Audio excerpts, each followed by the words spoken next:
Україна не виробляє мікроелектроніку, це є головною проблемою, тому що насправді ми ну, певний час втратили таку можливість, і зараз є потреба закупівлі західних компонентів.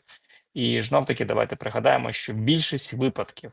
коли українські зброяри пропонують якесь рішення, це вже готове рішення, яке було випробовано на лінії боєзіткнення, тоді закуповується воно державою. Тобто є певні процедури, є певні гранти, які надаються там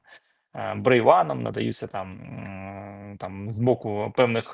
там інвесторів, але ж знов таки ми не кажемо про сформовану правильну роботу ринку, коли держава замовляє